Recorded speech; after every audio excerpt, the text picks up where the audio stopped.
Hello, dear viewers. You're welcome to another edition of the Sister Circle. It comes up every Tuesday on this darling station. Today, we are talking about the incessant rise in rape cases. And my guest is here. We are smiling, but rape is not something we need to smile about. Reason why you need to be with us for this length of time for us to diagnose this social ill. It is the Sister Circle on Royal Television. Our guest is here already, Aletano Noella from Lead Child Africa. I'm glad to have you again on the program. Thank you so much for having me. How have you been? Very well, thank you. All right. Today we are talking about rape and the incessant rise in rape cases. And I want to share the story of little Divine Mbaga Atangana. You know the little girl who died? Exactly. She died some weeks ago in the central region of Cameroon. Her name is Divine Mbaga Atangana, 11 years old. So, dear viewers, let's start by sharing her story. It's a rape case. We use that as a starting point on diagnosing rape today on the Sister Circle. A quiet neighborhood in Cameroon. Children laugh and play, unaware of the dangers that sometimes lurk closet to home. Among them was little Divine Mbaga Atangana, a bright, innocent girl whose dreams were cut short in the most unimaginable way. One day, trust was betrayed. A man who should have been a protector, the father of her friend, became the source of unspeakable violence. Divine's life was stolen, not by strangers in the dark, but by someone within her community. Her story is not just about one child. It is about the countless children whose voices are silenced by abuse. Too often, such crimes are hidden, ignored, or minimized. Families are left shattered, communities scared, and justice delayed. Divine's death is a reminder that silence protects the abuser, not the victim. Divine's death is a reminder that silence protects the abuser, not the victim.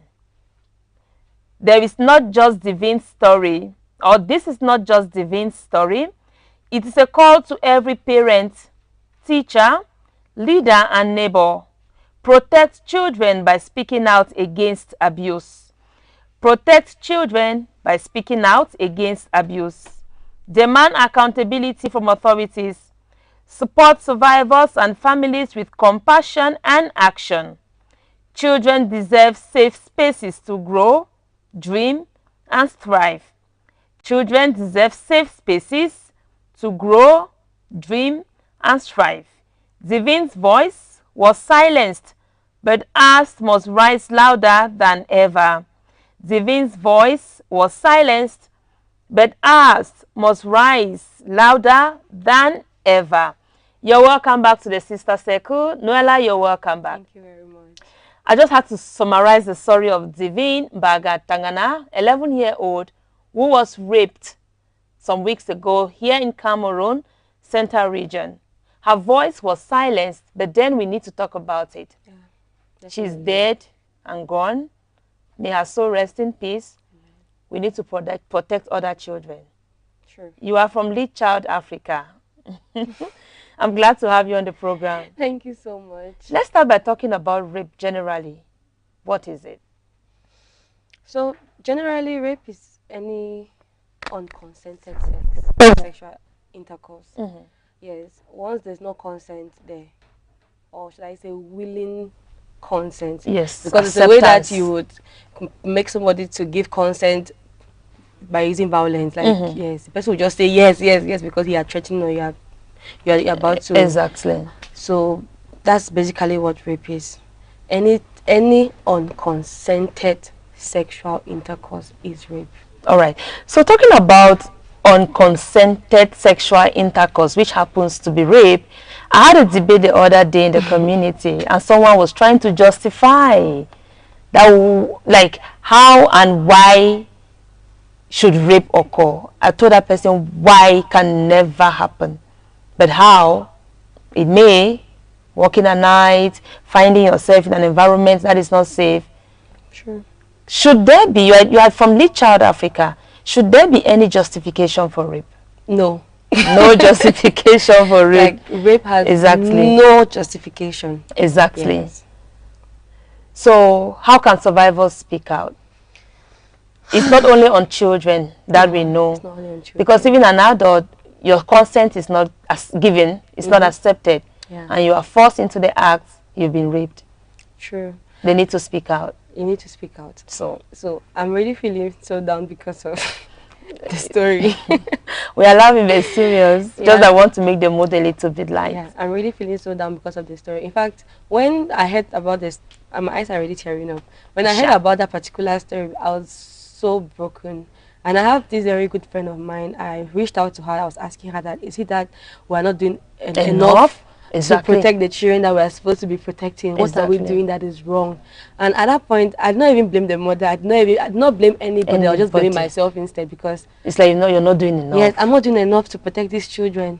But coming back to the question as to why they remain silent, why they don't talk about it, basically because of what the community is going to say, what the society is going to say. People are going to judge them. Imagine a 28, 29-year-old lady coming to tell you that she has been raped by her boyfriend. You'll be like, you just start like, that does it? Can it really happen? Yes, just asking questions. But it does happen. Sure. It happens a lot, so many times in different ways. And the fact that community shuns the survivors, it's very, very appalling. Like, why would I be victimized about something? Why will I be raped and I come out to tell you my story and you're shaming me on it? Yes, you're shaming me.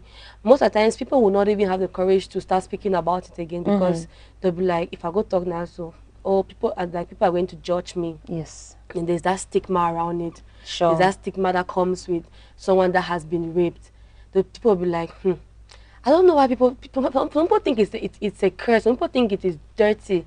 Yes, it is a dirty act, but the person that was the survivor should not be the one to pay for what the perpetrator had done to her. Exactly. But most of the time, society has a way of turning the story around to blame the survivor. Exactly. Exactly. And when Divine's case happened, and her picture was everywhere on the social media, and one of my friends just reached out to me and she was like, she just don't understand why Divine's face is the one trending instead of the perpetrator's face. Correct. Because normally he did that hideous crime. He raped and killed a child.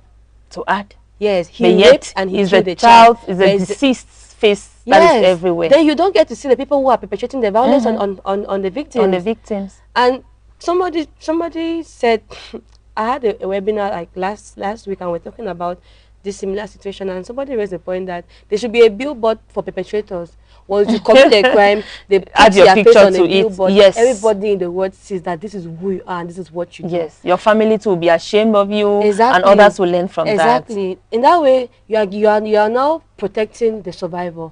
Because most times silence instead fans the flames of the perpetrators. Exactly. Yes, it fans. They have done it on TV, they may do it on another child, and the story keeps going. It keeps going. And but imagine that it happened and immediately, in fact, that man's picture, they're supposed to leave it on the billboard for like 3 months or 6 months, so that everybody sees and knows who he is. Who he is, and a heavy tag on it. Exactly.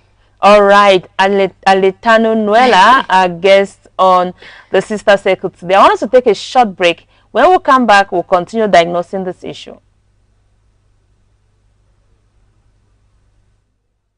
Help shape the future of your favorite TV station. Don't just watch, interact, engage, be heard. Scan the code and join the Royal TV WhatsApp group now. When we dream alone, it is only a dream. But when many dream together, it is the beginning of a new reality.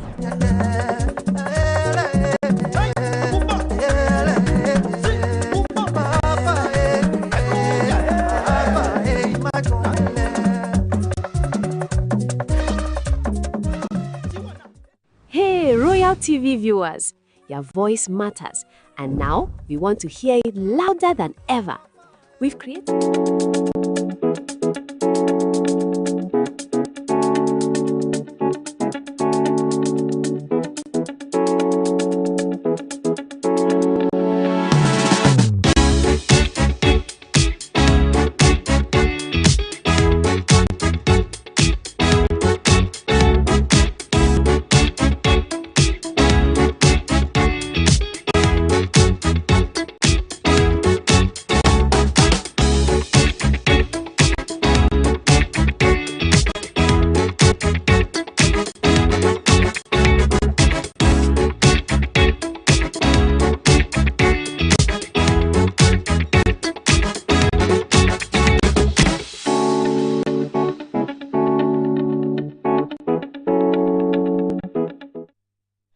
Dear viewers, you're welcome back to the Sister Circle. Today we are talking about the incessant rise in rape cases, and our guest is already here. We've started, we've kicked the ball has begun rolling, and now we are diagnosing it. And we are talking about rape following the story of little Divine Baga Atangana, who was raped to death in Yaoundé some time ago. So since we are talking about rape, we got a guest from Lead Child Africa talking about the protection of children. Talk less of a girl child who was raped to death by her friend's father. We should use it as a point to diagnose the issue of rape today. And we've talked about what rape is. We talked about issues surrounding it. I want us to talk about the emotional impacts of rape, especially on the survivor. For now, this little girl is dead, has died. She's a dead child now, but then we need to protect the ones that are living. Yeah. So True. how can we manage the emotional part of this on a survivor? So I would like to say that it's first of all very difficult.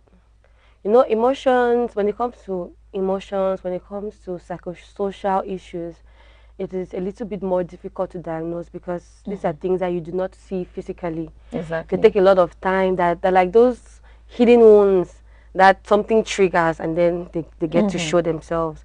For example, when we'll talk about emotional or mental effects of rape on a survivor, you start looking at trauma, you start looking at them getting depressed, you start looking at them having anxiety, and then you see a young girl, a very beautiful young girl that is very hardworking, very well-to-do, successful, and she doesn't like the idea of getting married.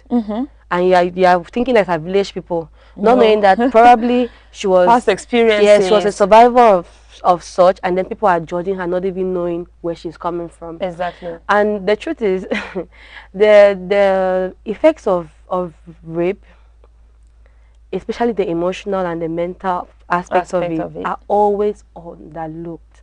Like, people don't get to talk about it a lot, but these are the aspects of it that kill people. They affect your character. They affect, in fact, when it comes to the emotional part of it, it's like you bleeding and then not taking care of the wound, then you bleed on others. Exactly. So whatever emotional trauma you get, is exactly the same thing they are going to show on the other people. For example, look at the child of Divine's father, Divine's friend.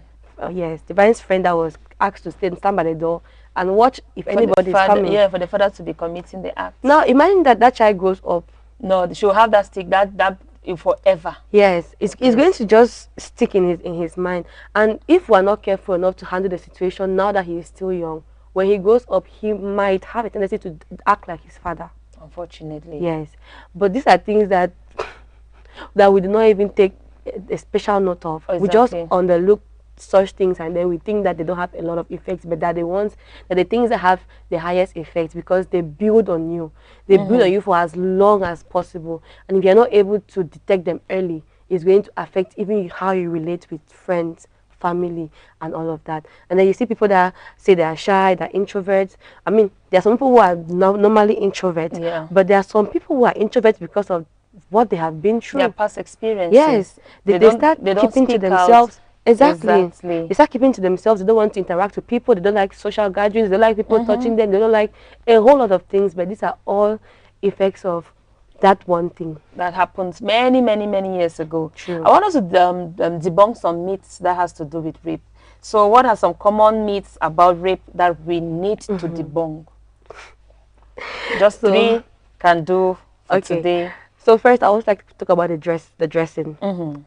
So most people say, oh, she was raped because of how she was dressing. Yes, and it's a myth.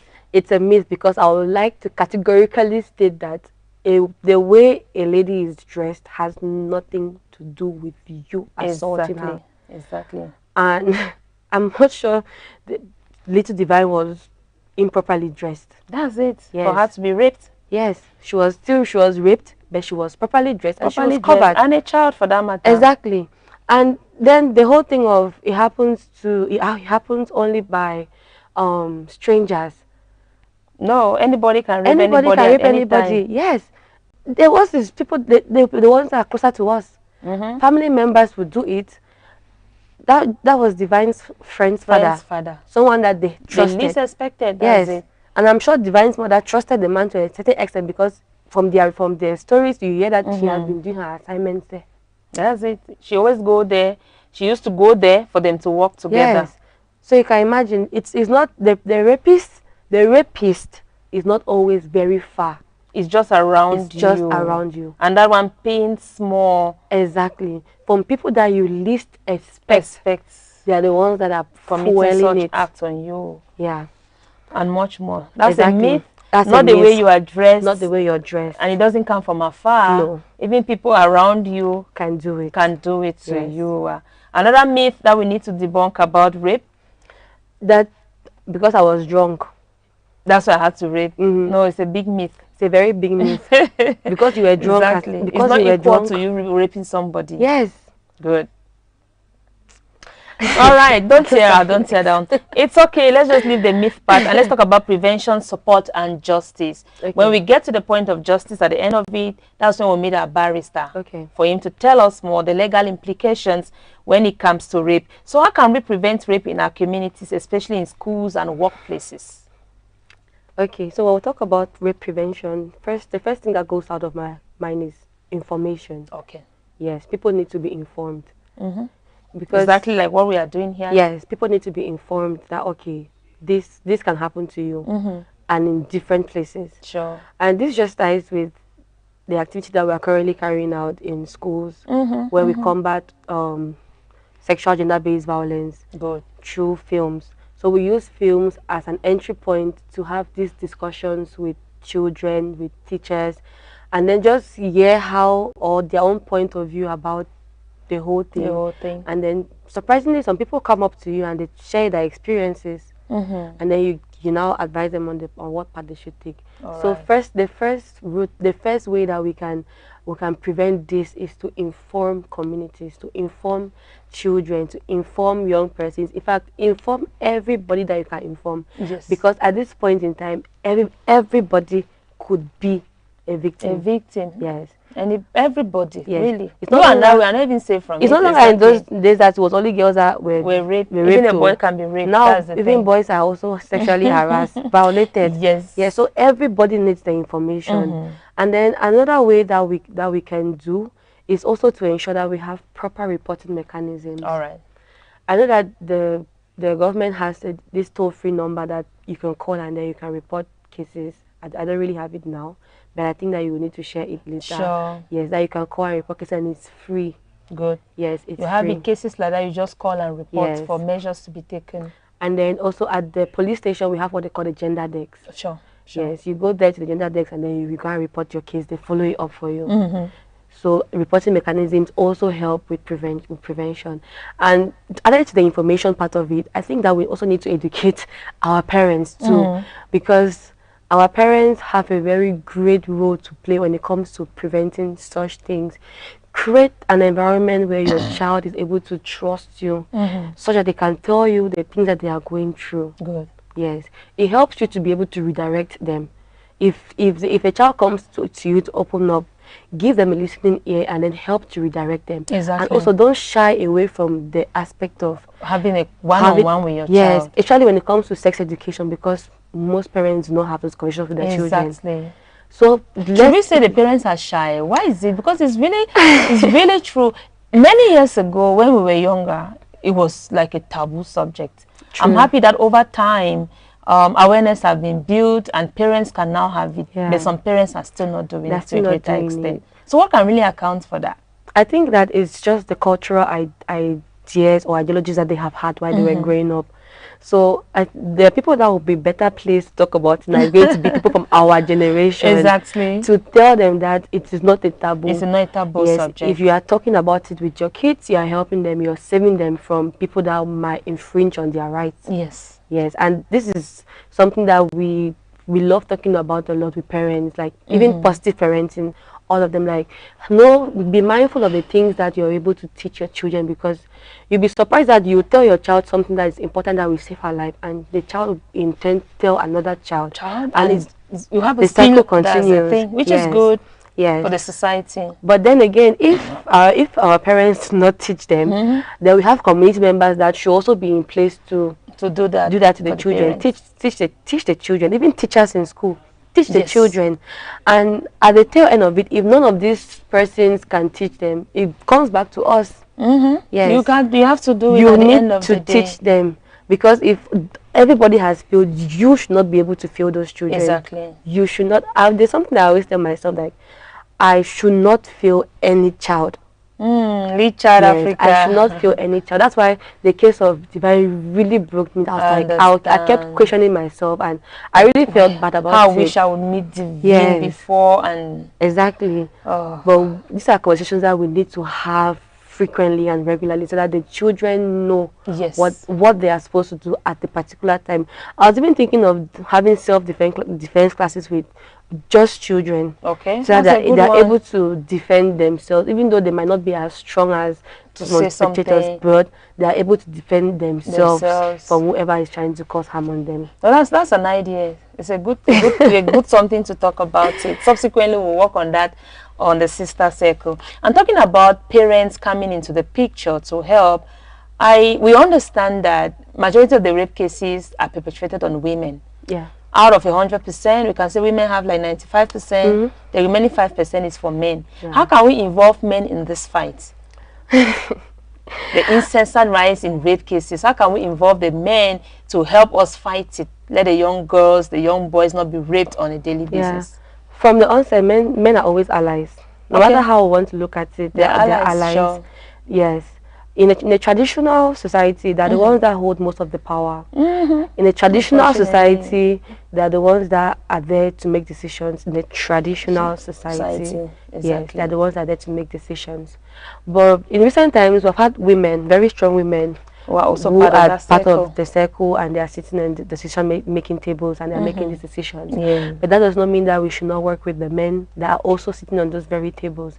Because if in a circle of 10 leaders who are supposed to pass a bill or to pass an order or a law, if we have 5 women and we have 5 men, if those 5 men do not add their voice to the 5 women, the law is not going to be passed. Yeah, that's the thing. Yes. So we need to work with the men, because in fact they are allies. That's what I like to say, they are allies. Yes. They have a way that when they add their voices to a particular situation, it changes.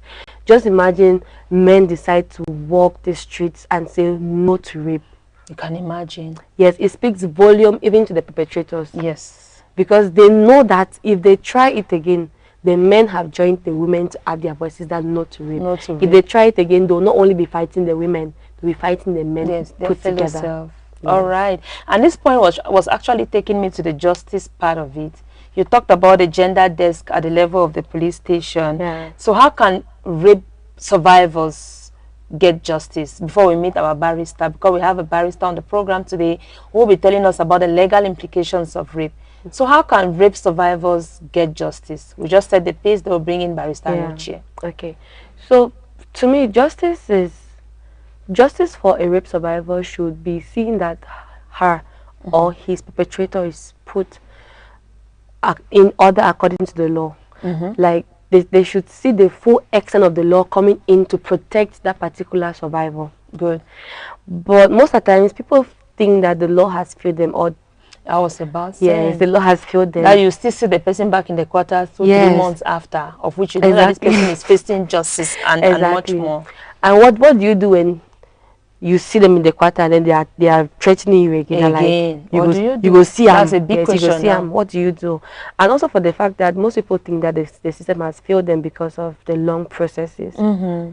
And for rape cases, it is a little bit tricky. I think the barrister is going to talk more about it. Exactly. It's a little bit tricky because you that has been violated, you're the same person that is the walking evidence. So anything that you do to yourself at that particular point, you might be able to erase the evidence from you. Which is why most of the times when it happens, we always advise that rush to the hospital so that they can do a rape kit test on you. They can fast and follow up on other medications. Exactly.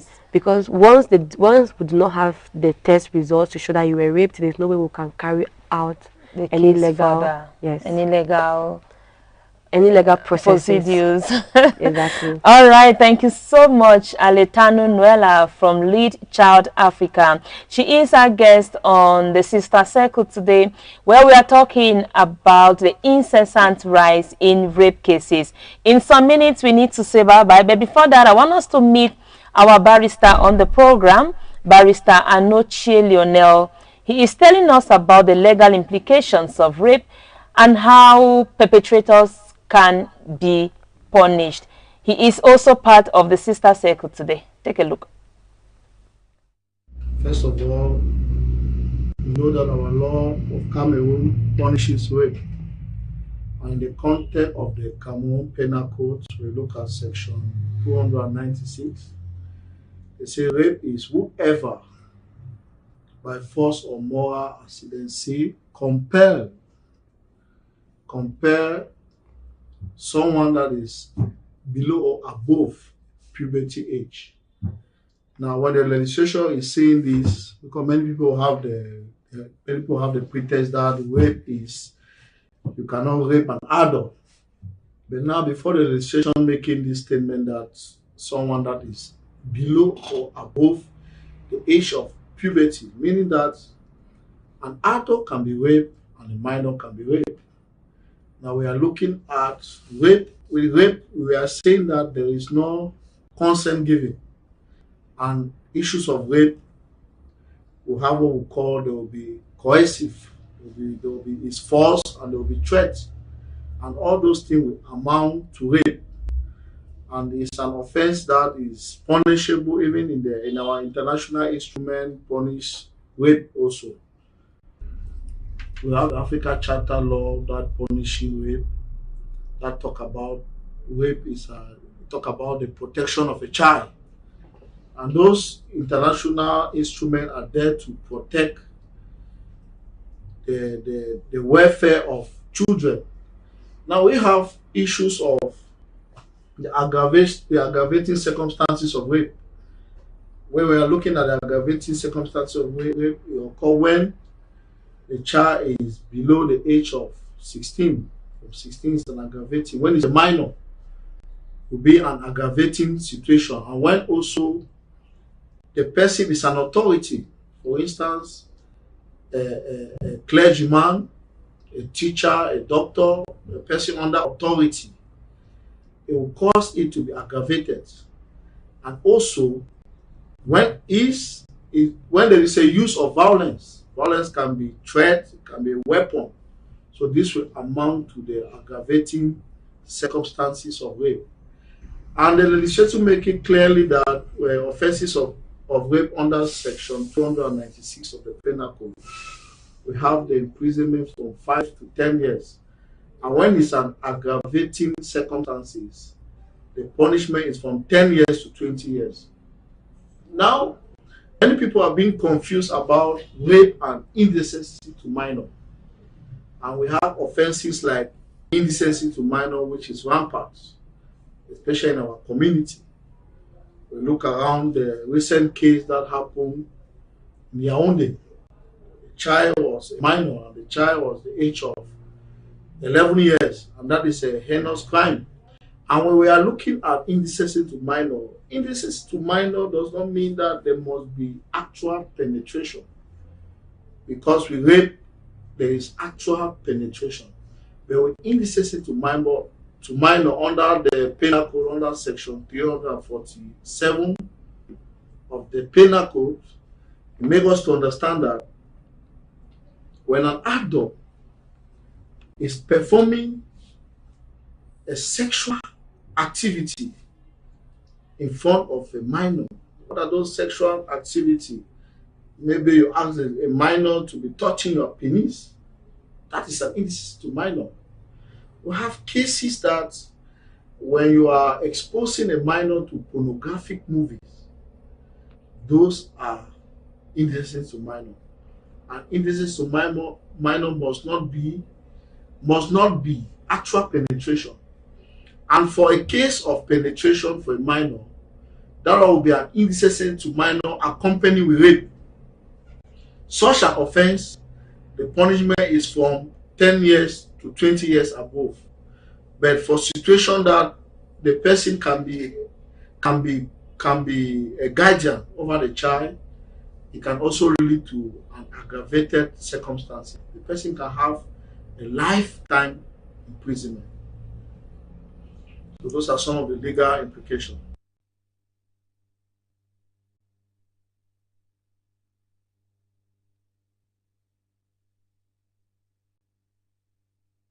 First of all, we know that our law of Cameroon punishes rape. And in the context of the Cameroon Penal Code, we look at section 296. They say rape is whoever, by force or moral accident, compel someone that is below or above puberty age. Now, when the legislation is saying this, because many people have the pretext that rape is you cannot rape an adult. But now, before the legislation making this statement that someone that is below or above the age of puberty, meaning that an adult can be raped and a minor can be raped. Now we are looking at rape. With rape, we are saying that there is no consent given, and issues of rape will have what we call, there will be coercive, there will be is force, and there will be threat, and all those things will amount to rape, and it's an offense that is punishable even in our international instrument punish rape also. We have the Africa Charter law that punishing rape, that talk about rape is talk about the protection of a child, and those international instruments are there to protect the welfare of children. Now we have issues of the aggravating circumstances of rape. When we are looking at the aggravating circumstances of rape, we occur when the child is below the age of 16. 16 is an aggravating. When it's a minor, it will be an aggravating situation. And when also the person is an authority, for instance, a clergyman, a teacher, a doctor, a person under authority, it will cause it to be aggravated.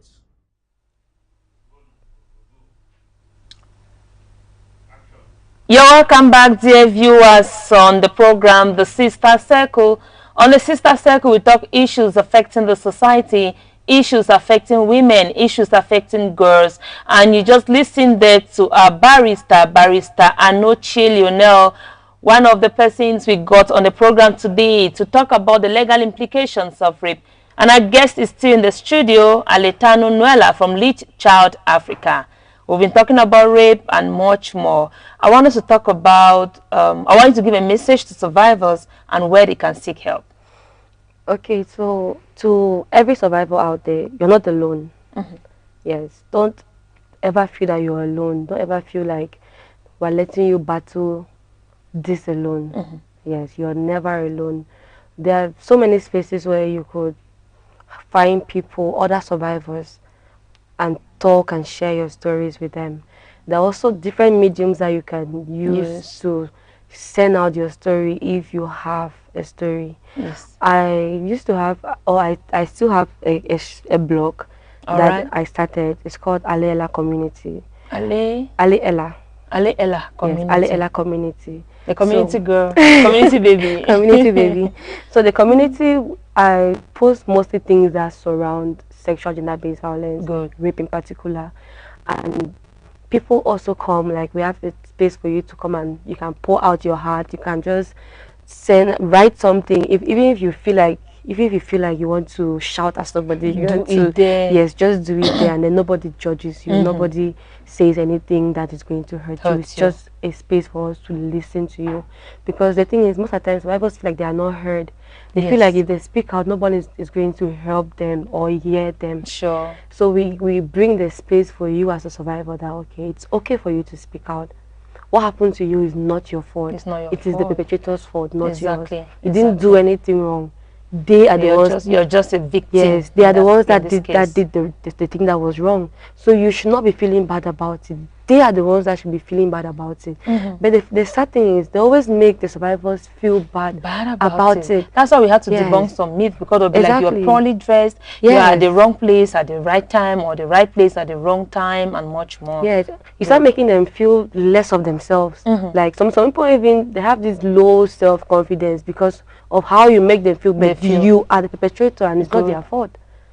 So that's just a space for people to come and you air up your mind, you speak, and you feel free. Yeah. And it's the most people that even come and leave their comments or conversations, there are people that are also survivors. Good. So you see it's like a whole Nice community that support, like it's a survival support system for just survival for survivors, helping each other to breathe and just grow. All right. And then when it comes to, that's a way to seek help. Yes. By just coming to that community, that Exactly. platform, and just pour all your everything you can pour. just come and It vent. helps you. At least you've spoken to vent. somebody. Yes, and the person listens to. Exactly. And then another way that you can seek help is to go rush to any organization. There's so many organizations that help in cases like this. Good. Yes, if you have been raped, if you are being harassed, if you're being assaulted, you rush to an organization around you.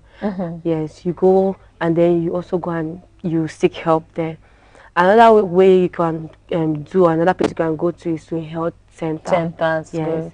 You could go to a health center. Most of these health centers are in alliance with organizations. Yes, so when you go there, they'll know the right path to refer you or to solve your problem. Exactly. And then I just want to say that in as much as we have all of these systems in place, I feel like it's not even enough.